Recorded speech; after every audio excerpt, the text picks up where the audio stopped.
आज हम बनाएंगे बिहारी स्टाइल मटन करी। ये बहुत झटपट बनने वाली रेसिपी है, तो इसको हम बनाएंगे कुकर में। 1 कप सरसों का तेल अच्छी तरह से गर्म कर लेंगे और इस रेसिपी में सरसों का तेल ही बेस्ट रहता है। सबसे पहले खड़े मसाले डाले जाएंगे, जिसमें हमने 1 चम्मच साबुत धनिया लिया है, आधा चम्मच काली मिर्च, 1 चम्मच जीरा, 5 लौंग, 5 छोटी इलायची, 2 बड़ी इलायची, 3 सूखी लाल मिर्च लिए हैं, 2 स्टिक दालचीनी के लिया है, आधा फूल जावित्री का और 3 तेज पत्ते। ये सारे मसाले गरम तेल में डालकर और आधा मिनट तक अच्छी तरह से फ्राई करना है, ताकि मसालों के फ्लेवर बाहर आ जाएं।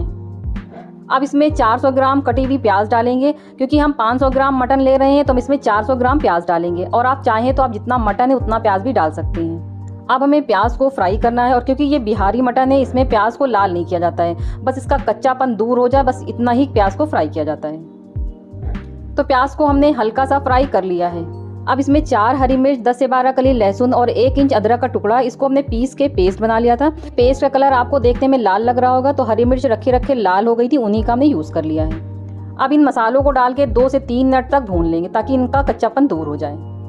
और ये बहुत आसान और बहुत जल्दी बनने वाली रेसिपी है, लेकिन खाने में उतनी ही ज़्यादा मज़ेदार होती है।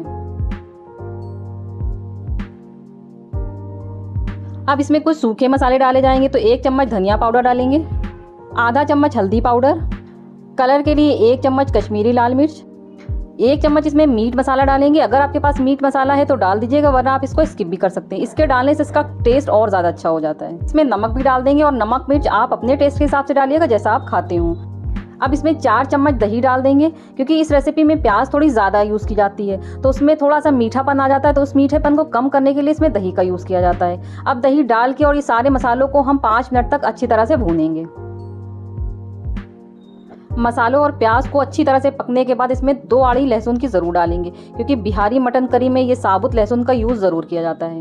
अब मसाला अच्छी तरह से तैयार हो गया है, तो इसमें हम आधा किलो धुला हुआ मटन डाल देंगे। और इस रेसिपी के लिए हमने ज़्यादा हड्डी वाला मटन लिया है, क्योंकि इसमें हड्डी वाला मटन ज़्यादा मज़े का लगता है।